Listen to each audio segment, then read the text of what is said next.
All right. So let's do this real quick. So we left off kind of doing some Excel work last class. We're going to pick up there today. Just to mention a few things to get out of the way before we get going. After we get done with Excel today, you'll have everything you need to finish I'll post an Excel assignment after class. That'll be due next Friday by the end of the day. So that'll be the last homework before our exam. Our exam was supposed to be next Friday. I'm going to push it to that following Monday, so it should be September 28th. And we'll talk a little bit more about the particulars and the details of it next week in terms of exactly how long it'll be open for you to get on and do. That Monday, we'll do a review session in class instead of have any kind of new lecture. And then I will also post after class today two practice exams, as well as like a formula sheet that should have all the formulas you will need to take that exam. So I'll get those materials up there after class today as well. There won't be an online quiz today for kind of what we do, but I will put up a poll because, just not having a lot of people show up in class. I realize, like, if you don't want to, that's your prerogative. But if you do, at this point, I think I'm going to do another poll. We might be able to get a low enough class list to where if you do want to show up multiple times a week, I mean, based off of kind of what I've seen this week and even the week before I got sick, we might be able to get people in here a lot more often if they want to be here. So I'm going to put that. It's going to look like a quiz, but it's really just a poll for me to get an idea, just like I did before, to build a smaller class list, to try to get people who want to be in person as often as they can. Okay? That should cover, I think, everything. Are there any questions for me before we kind of get going here? Open the chat up for a second. Let me make sure I record. Oh yeah, I started recording. Okay, good. All right. So I'm gonna get rid of myself here. So last class, we leave off. I had these done. I know I did. So we'll copy and paste these in here. They're not going to be the right values. Oh yeah, that's good. So let's just. All right. So last class, nope, I put them in the wrong cell though, didn't I? Last class, we started building these frequencies using that count-ifs formula. We said, really what we're going to do here is count it if this variable in column C, which is union membership percent, if that's greater than or equal to 10, and then check this other variable, which was the difference in union, non-union earnings, and then we only want to count it if that variable is greater than our cutoff of 100. Right? We then talked about how we can put down, freeze the cells, copy it over and down, and then just basically change the signs to fit whatever the row and column headings are, right? This one was below 10%, so we changed it to a less than sign, and this was below $100, so we changed this to a less than sign. I believe that's how far we got. We just did those top four left cells, which eventually what we want is a contingency table, right? But right now, first we have to find the frequencies, and then we can turn those into probabilities. So if we think about, we now have these intersections, just like with the contingency table that we did, kind of working with like the easier numbers that we on the slides, I can add across the rows and down the columns to get my totals. So why does that work? Well, if we think about it, every industry that had more than $100 difference in union, non-union wages and had membership of 10% or higher, and then I add that to the industries that had a $100 wage differential and were below that 10%, well, that's just going to count every single industry that had a $100 wage differential or more. Because being above or below 10%, right, that covers every single possible union membership percent. And so we can just add across the rows, just like we did when we had actual probabilities, even though we just have the frequencies now, and it's still going to give us the total. So now when I add these up, this represents the total number of industries where the wage differential between union and non-union workers was $100 or more. Right? Not anything else, just that, right? That's just the total. Okay? I can then copy this down because it'll update and it'll just take the sum of the next row. I can add down the columns in a very similar way to get my totals there. Oops. okay? Now, this cell here, what I want eventually, if I add up these totals, right, I'd be taking every industry that has $100 or more wage differential, plus every industry that has less than $100. Well, that's gonna, I have to be in one of those categories, right? And so if I add these up, it should be my total number of observations. So what's one way I could check this? If I get to this point, what's one way I could check to make sure that I did all my count ifs correctly? Well, we have this just regular count formula, where if we select a variable for that count formula, so Control Shift or on a Mac, Command Shift down arrow, it'll just tell us the number of observations, the number of cells that had something in them. All right? So it looks like we've at least done something correctly. We've got the total number of observations right at least. Now, how could this go wrong? All right? Well, let's say when I was switching things over, right, I had this originally, I copy and pasted it. I was like, oh yeah, I got to switch the signs for this one because now it's less than and below. Let's say I forgot to get rid of the equalities. Right, let's just say that's not what I should have done, but it's like, I left them in there. But let's say I forgot and I did. Notice a couple things then get double counted, and now my total number of observations is incorrect. Right? And so I go back and say, oh, I made a mistake. Okay, I'm going to get rid of those equality signs.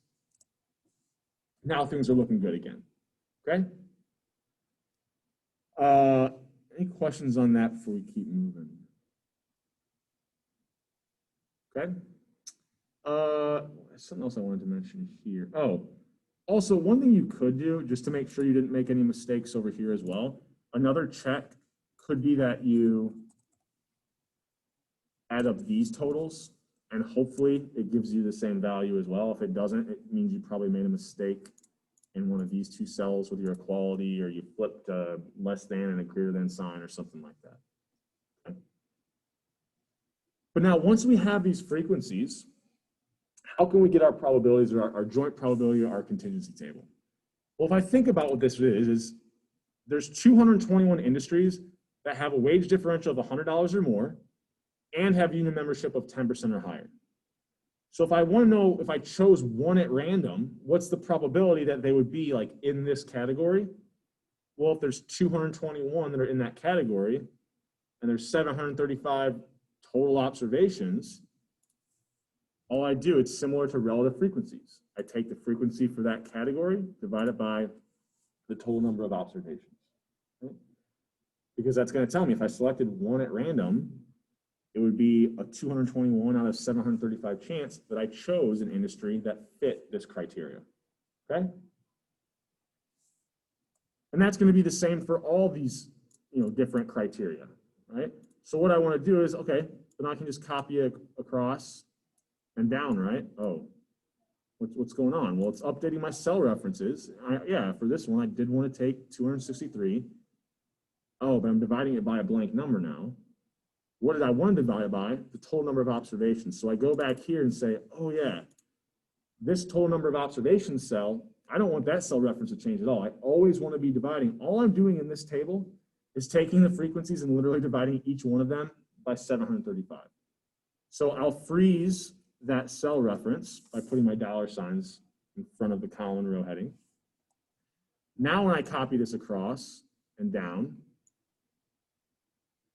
I've got all my probabilities, right? This one is using the total divided by the total number of observations. Here, this is the other total divided by the total number of observations. If I've done things correctly, once I get down to here, this should just be the total number of observations divided by the total number of observations, and I should get a 1. All right, so if I don't have a 1 there, I got problems, right? I made a mistake somewhere. I got to go back and go backwards and try to trace down where that is. I can't sit on this wall. So now I have my contingency table. And just for the sake of this, I'm going to actually edit this just so we only see all those numbers are still there. I'm just going to round it so it's easier to look at for us. Okay, so now that I have these probabilities, well, now it's just like what we were doing before with contingency tables. I started out with the data and I built my own table, but I can start to answer questions. So for instance, what's the probability that if I chose one of these industries at random, that it has a union membership of 10% or higher. Well, I can just put equal sign, say I know that the probability of being 10% or above is just here on that total, and I could just select that value, right? It's as easy as that. What about the probability that's 10% or above and the difference in wages is $100 or more? Well, the probability that's 10% or above and the wage differential is $100 or more is just right here. So let's select that cell, right? And it's a little bit easier than like writing the numbers down. Everything's right there for me. It's kind of nice. Now here, we're gonna have to use the multiplication rule, which just as a reminder, if we wanted a conditional probability, it was the intersection of the two events divided by the probability of whatever we're conditioning on. So if we were trying to write this out, we would say it's the probability that we have $100 or more differential and the union membership is 10% or above. Right? So that's the intersection of those two. And then we would divide by the probability of whatever we're conditioning on. What are we conditioning on? It's on the right-hand side of that vertical line. So we'll divide by the probability that it is, I can type 10% or above, right? So I just rewrote my conditional probability using that multiplication rule. And now to find this using the table, it's $100 or more and 10% or above. So $100 or more and 10% above divided by the probability of simply being an industry that has 10% or higher union membership. Okay. There we go. The next one. Now I want the probability of $100 or more differential, and now I want the intersection of these two events. So it's and below 10%. And then I'll divide by the probability of whatever I'm conditioning on. Well, now I'm conditioning on, is it below, not 0%, is it below 10%? Right? So now when I want to find that, what's the probability of $100 or more wage differential, and it's below 10%? That guy's right here, divided by simply the probability of being below 10%. That's right here. And now I've answered some questions using that contingency table that I built, all right? So it's just like what we were doing with the other ones. It's just now it's kind of nice and easy. It's all in Excel.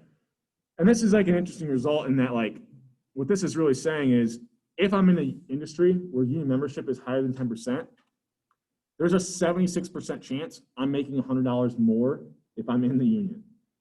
While if there's a very low, right, less than 10% of that industry is union members, there's only a 40% chance that I'll be able to make $100 more than my kind of non-union counterpart, right, or $100 more from being in the union. So kind of interesting kind of result there. I don't know, I found this data set and I wanted to try to do something with it. So it was kind of nice. Now, if we set this up with cell references, one thing that's really cool is if I kind of go back and I say, well, look, 10 is pretty close to the mean. Maybe I only want like really high kind of union membership industry. So I increase that 10 to 20. Notice it updated everything for me. Right? I can find my new probabilities. I could change this cutoff to, you know, something higher, like 150. Updates everything for me. So if I've used these cell references, it's really nice because I can play around with these cutoff values without really having to do any additional work, right? And that's the real power of using Excel and using cell references, okay? Any questions on that before we kind of get out of Excel? Okay with that?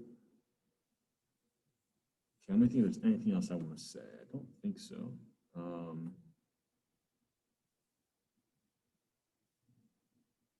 Yeah, so as you're working on your Excel assignment, I would have this open and kind of, you know, work along with it. I didn't do like a comprehensive list of questions here. I could also ask you questions like we worked off of the slides, like something like the probability of this or this, right? You could find unions, which we don't have an example of here, but it'd be just like whatever we did with the contingency tables on the slides. Okay.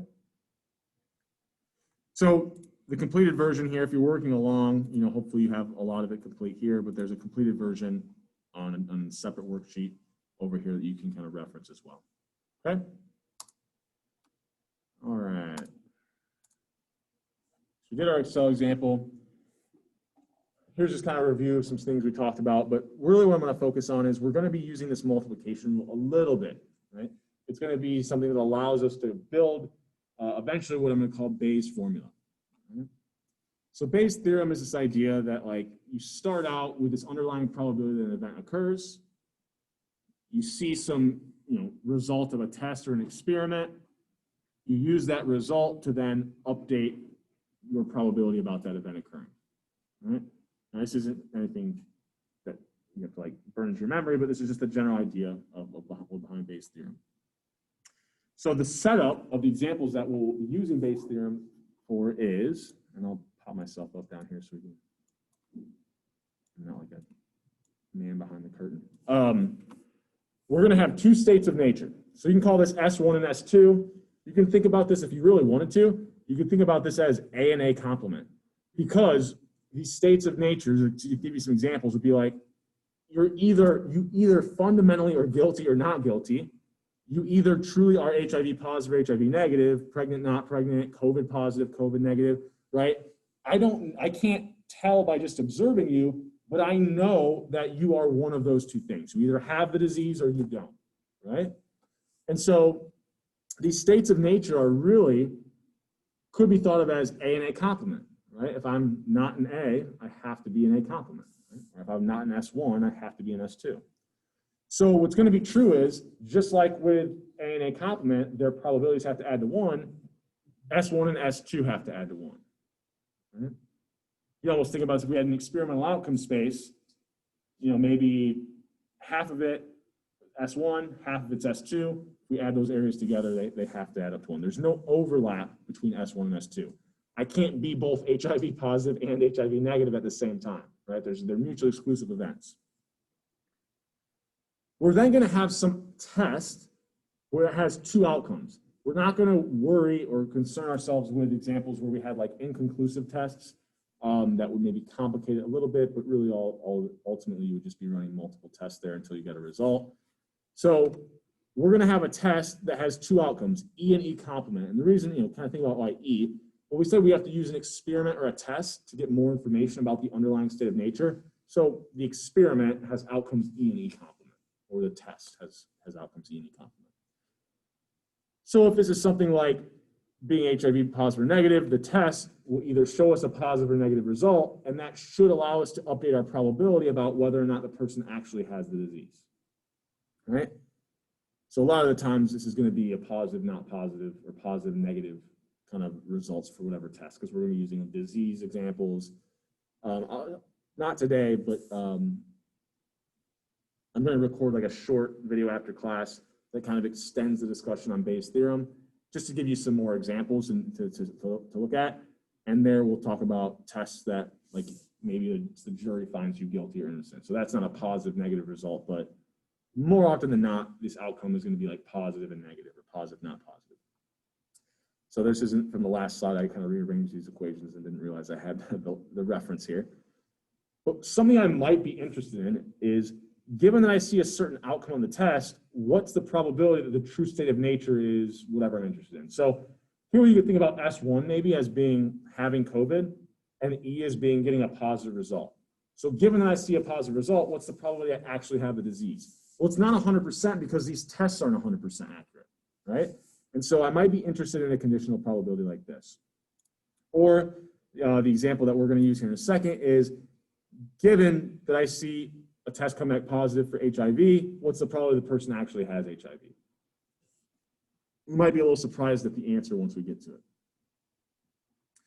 So this is what we're interested in, is this idea of, given I see a certain outcome in the test, what's the probability that this is the state of nature? We're going to have to do a little bit of work. You don't have to write down each one of these lines. I'm just going to show you how we eventually get to Bayes' theorem. So if I just try to use the multiplication rule, I'll rewrite this as the intersection of the two events divided by the probability of what I'm conditioning on. When I think about this, this would be the probability that I just see a positive test result. Well, I usually don't just know the probability if I gave it to someone at random, I get a positive result back. I usually know, like, well, if they have the disease, here's the likelihood I see a positive, or here's the false positive rate, here's the false negative rate.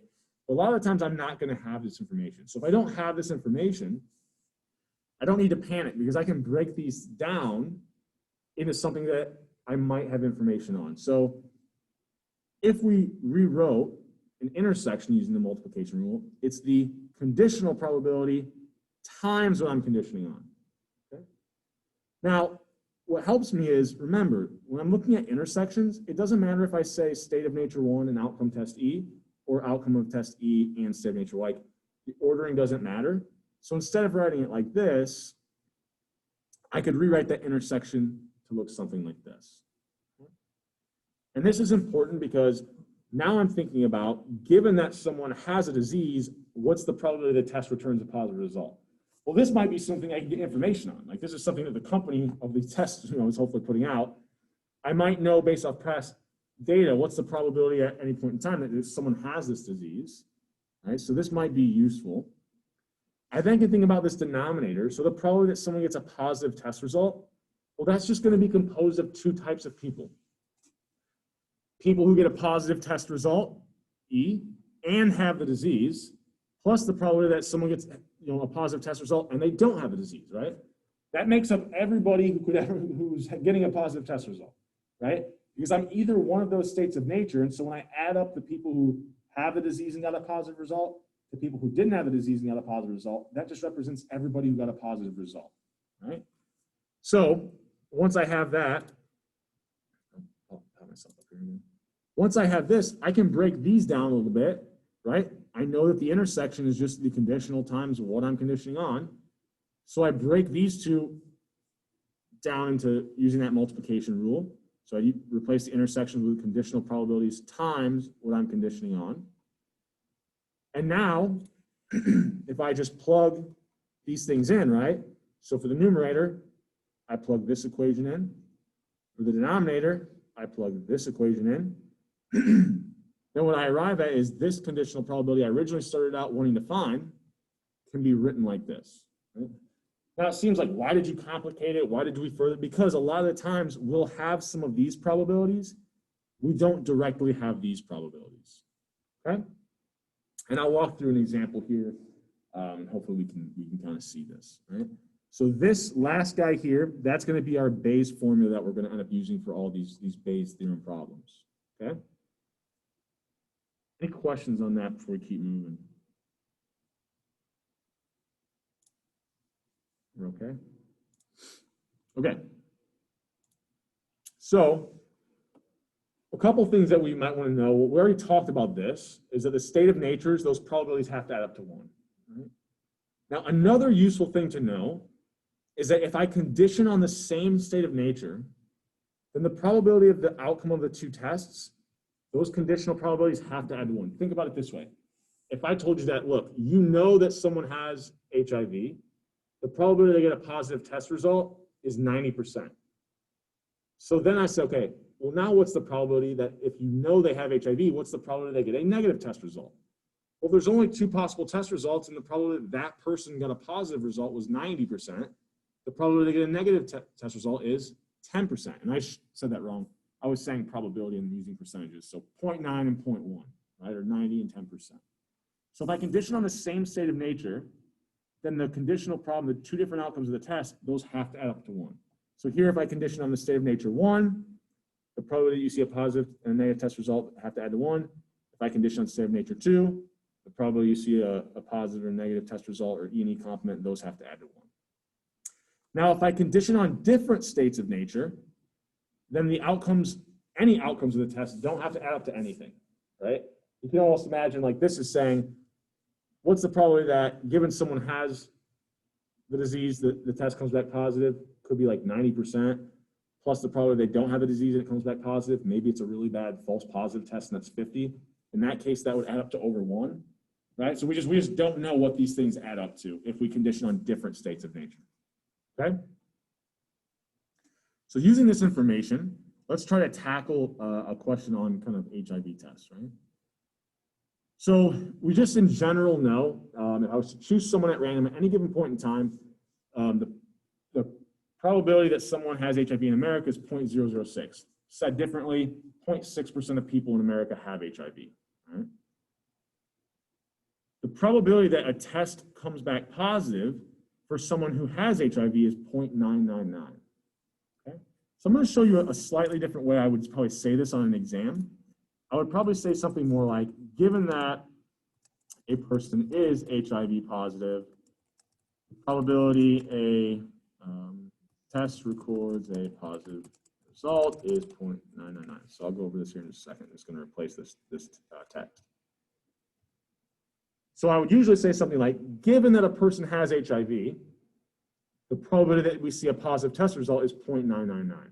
Now, the reason why I would say it like this is to make it easier for you, but also because really, when we're thinking about a conditional probability, remember, it's the probability of A given B. So given, anytime you see this word given, that whatever follows that, that's what should be on that right-hand side of your conditional probability. So given that a person has HIV, so that's what will go to the right of that line, what's the probability that the test comes back positive? So on the left side of that line, I would have like test comes back positive, and that conditional probability is 0.999. I could do the same thing for people who are HIV negative. What's the probability they get a positive test result? So given that a person is HIV negative, the probability they get a positive test result is 0.01. And I can delete this old text. And that probably reflects a little bit more how I would actually say that on an exam. Okay? So we have these two conditional probabilities. We could write them out, and I will in just a second. But then the final thing is we're going to say, okay, if a test is administered at random and it comes back positive. So now we have, given that the test comes back positive, what's the probability that person has HIV? So now this is going to be kind of the question that I'll revisit here in a second, but this is what we're looking for. Here's the information we were given. This is going to be the probability of what we want to find. So to start out to organize everything, I always suggest, and I think for a lot of people it helps it click, and it also just keeps things organized for you as you're working on these problems, but building these probability trees, right? So these probability trees, I guess that's what I'm calling them. You'll first start out, so kind of ignore this row or this line for a second. The two different sides, this branch, you'll be looking at state of nature 1. This branch will be looking at state of nature 2, right? So in my example, this first state of nature is being HIV positive. So I was told directly the probability that a person has HIV or is HIV positive is 0.006, which means if I choose a person at random, what's the probability they don't have HIV? Well, those are just the two states of nature. They have to add up to 1. So if the probability they have HIV is 0.006, the probability they don't have it is 0.994, or 1 minus 0.006. So I can also remember that when I write down these two different states of nature, that these probabilities that are on the same row have to add to 1, right? So if I have one of them, I can automatically find the other. So here's my state of nature 2, here's my state of nature 1. On this next kind of like branch, I guess, I'm going to condition on whatever state of nature side I'm on. So here I'm on the HIV positive state of nature. So I'll condition both of these probabilities on being HIV positive, and then I'll want to find the probability of the two different outcomes of the test. So on this line, you're just writing the probability of the states of nature. On the next line, you'll be writing conditional probabilities. So here, given that someone is HIV positive, the probability the test comes back positive was told to us to be 0.999, which means that given someone is HIV positive, the probability they get a negative test result would just be whatever gets us up to 1, so 0.001. So writing it out this way also can help you remember, oh yeah, these things that are on the same row and on the same branch, these two conditional probabilities have to add up to 1. And then the same thing on the other side. Now I'm going to condition on the state of nature for this side of the tree, right, being HIV negative. but I'm going to find the probability of the two different outcomes of the test, being positive or negative. Now, the one I was told was, given that someone is HIV negative, the probability they get a positive test result is 0.01. So given that someone is HIV negative, the probability they get a positive test result is 0.01. And then I can remember, okay, I'm conditioning on the same state of nature, so the probability they get a negative test result would just be whatever gets me up to 1. Right? So the way that this tree kind of helps is write down your two states of nature. You know these probabilities on this row have to add to 1. Write down your conditional probabilities, conditioning on whatever state of nature branch you're on, and then write the two different outcomes of the test. These have to add to 1. Over here, condition on the other state of nature, write down the two different outcomes of the tests, and then these that are on the same row and on the same side have to add to 1. So I don't know if that helps. You know, if you're writing it out and you're working through these problems, if that helps, go ahead and do that. If you just can remember, where was it? If you can kind of remember, there you go, these rules here, and you don't have to like have a visual, then that's fine as well. Right? Either way works. Okay. So once we have this table or this tree, I could have also just written down the probabilities that I was given, right? So whether or not I grab those from this tree or whether or not I simply just write them down. And here, kind of POS stands for is a positive test result. Right? I never even realized I was using that acronym. But anyways, so what am I looking for? Well, the original question was, given that I see a positive test result, what's the probability the person actually has this disease, right? That might be a really important question. Well, I don't have that information directly. And if I try to write this out as the intersection divided by kind of what I'm conditioning on, I don't have just the probability that the test comes back positive. This is probably going to be a pretty good indicator if I just try to simply use the multiplication rule to rewrite this as the intersection divided by what I'm conditioning on. If I don't have those probabilities, it's a good indicator I have to use Bayes' theorem. So what I'm going to do is, here, before I go here, this is how I would approach every one of these. This is my S1. This is my E. Right? Once I've identified the probability of what I'm looking for, I then can say, okay, whatever's on the left side of that condition, this is the state of nature I'm interested in. And here's the outcome of the test I'm interested in. Right? I will then take this information, right? I'll go back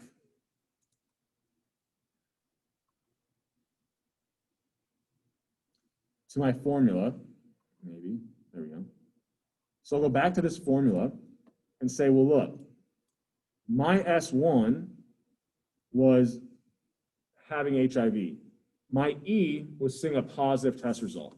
So everywhere there's an S1, I'll write in HIV positive.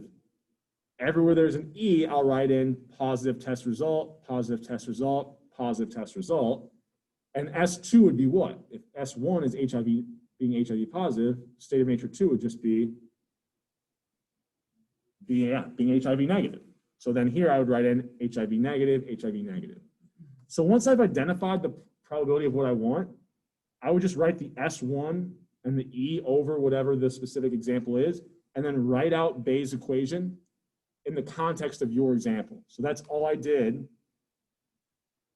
Once I get here, I identified my S1 and my E, right? And then once I did that, I went to the formula and basically just wrote it out in the context of my example. Right? Well, now that I have it written out in the context of, I think I said wrote there. I'm terrible at English. So given that I now have this written out in the context of my example, and I have written down what I was given, it becomes very easy. What's the probability someone's HIV positive? We already had that, it's 0.006. Given that they're HIV positive, what's the probability that we see a positive test result? 0.999. Now notice, one thing that's true about Bayes' theorem, the numerator will always be the same as the first part of the denominator. And I'll give you a little bit of context as to why in just a second. So once again, HIV positive, 0.006. Given they're HIV positive, the result of the test is positive, 0.99. The probability they're HIV negative, 0.994. Given they're HIV negative, the probability we see a positive test result, 0.01. I'm just plugging numbers in at that point. Once I have it written out in the context of my example, it's very easy to just plug those values in. So I go ahead and do that, and I end up with about 0.38. Right? So what is this really telling me? This is telling me that given that I see a positive test result from someone on an HIV test, the probability they have the disease is actually only, what, 0.38 or 38%, which would also mean that if I see a positive test result, the probability that someone's HIV negative would be what? So given that I see that you have a positive test result, I'm telling you there's only a 38% chance that you have HIV. So what would the chances be that you don't have HIV if you had a positive test result? Yeah, just 1 minus that, right? So probably a 0.62 or 62%. So why is that seems wild, right? Like if someone has a positive HIV test result, there's only like a 40% chance that they have the disease. So why is this the case? So if we think about this, we have these values here, right? We've got probabilities, but just like with the Excel, we started with frequencies to get the probability. So we can think about these probabilities as frequencies as well, and I think it helps clear it up just a little bit. So notice, there's not many people who have HIV, right? 0.006 or 0.6%. So if I'm thinking about the United States, there's roughly, what, I looked this up, it's about 350 million-ish people. We'll just use that, it's a nice, easy number for us. So about 0.5%. So we'll just say, what, 1.75 million-ish people, because every person that has HIV, our test almost identifies all of them, right? So it's about 1.75 million-ish people that have the disease and get a positive test result. So if we're thinking about, and this might be a little bit small, but as I'm talking through this, I'm gonna blow this up. So as we're thinking about this, what we're really saying is this guy in the numerator here, it's really like 1.75 million people is what these probabilities could represent. If I made everybody in the United States take an HIV test, based off these probabilities, I get about 1.75 million of them to come back that had HIV and got a positive test result. Now in the denominator, what the denominator represented was everyone who got a positive test result. So the first component here are the people that got a positive result and actually have the disease. But what does this group represent? Well, remember, this was everybody who doesn't have HIV, but got a false positive. So even though the false positives are only about 1%, 0.994 of our population, once again, probably roughly 350 million, 1% of that would be 3.5 million people. So you can see that even though the false positive rate is 1%, relatively low, because there's so many more people who actually don't have the disease, the pool of people who don't have the disease and get a positive test result actually ends up being larger than the pool of people who get a positive test result and have the disease, right? Because there was just so few of them.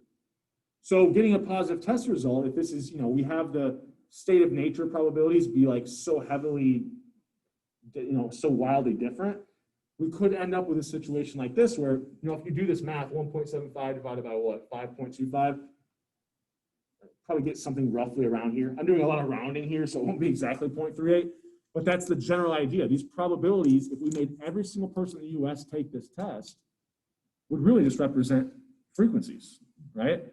So that's kind of the general idea behind why we might see a result that looked like that. Okay? Any questions on that before we keep moving where we got in time? All right, we're pretty good. All right. I don't think I'm going to start this example. I want to do this as part of the lecture that I'm recording, so I feel like there's something else I wanted to say. Oh, just to kind of write this out to be a little bit more.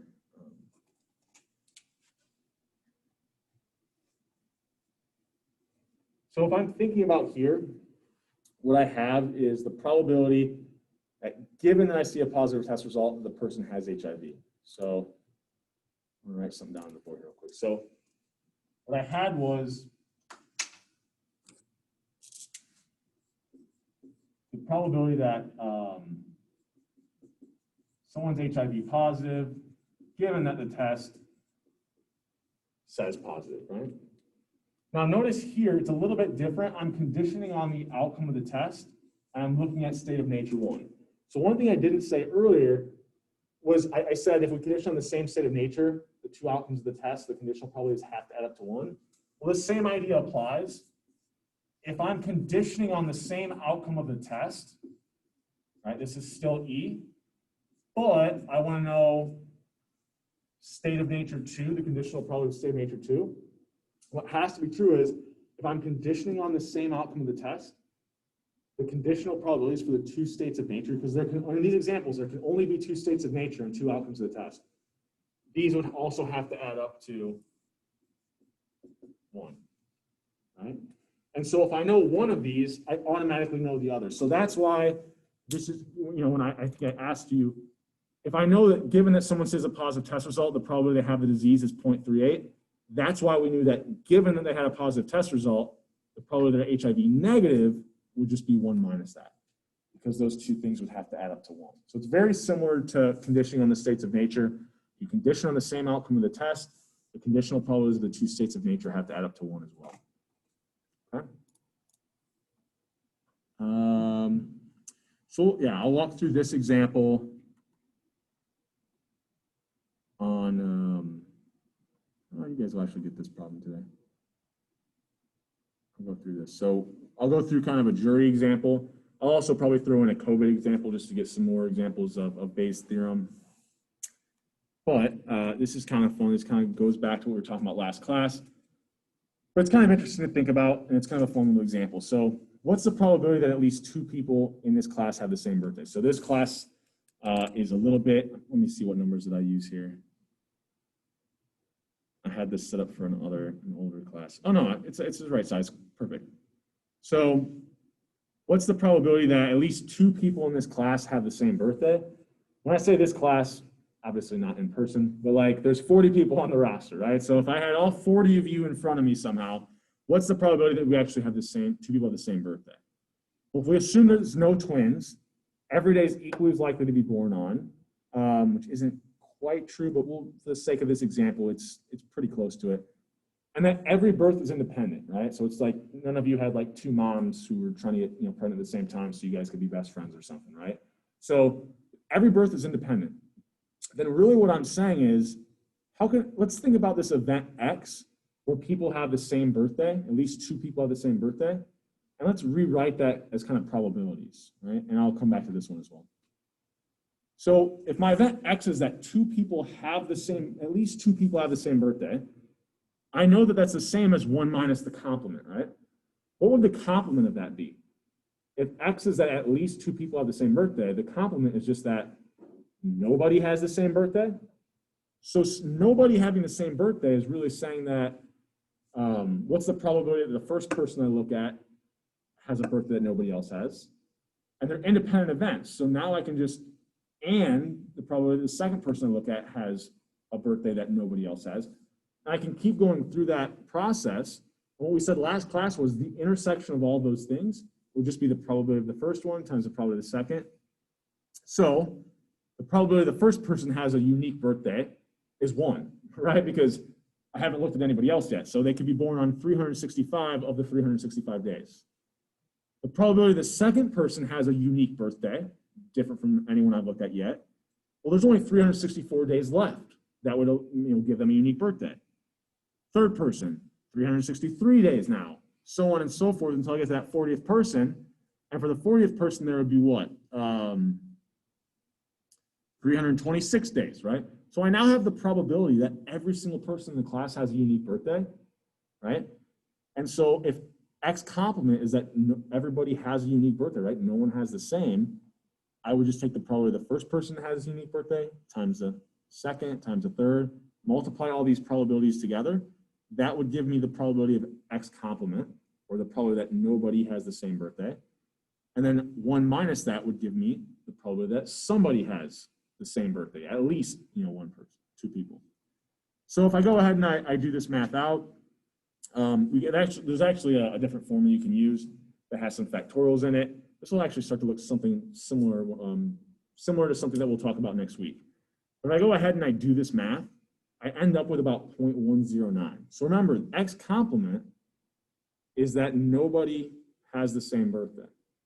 So there's only a 10% chance that nobody has the same birthday. which means 1 minus that would give me the probability that somebody has the same birthday. So in a room of 40 people, the probability that 2 people have the same birthday is actually as high as 89%, which I think is like very non-intuitive. But the idea is that if everything was equally independent, if every day was equally as likely to be born on and every birth is independent, you actually back out that the probably really would be this high, right? And obviously, like the smaller number of people that you have, this doesn't look as interesting, right? Like a group of 10 people, it's what you would expect. But once you start to get a pretty large group, this goes pretty high. So the other question I had was, well, how many people do I need such that the probability someone has the same birthday is 50%, right? So like if I'm in a room of 20 people, can I say that there's like a 50-50 chance 2 people have the same birthday? You can actually do the math and work it out a little bit. And I think so what was the value here? 23. So at 23, it just gives you over a 50% chance that 2 people have the same birthday. So anytime you're in a room of 23 people or more, if you were actually betting on it, you would bet that 2 people in the room have the same birthday as opposed to not.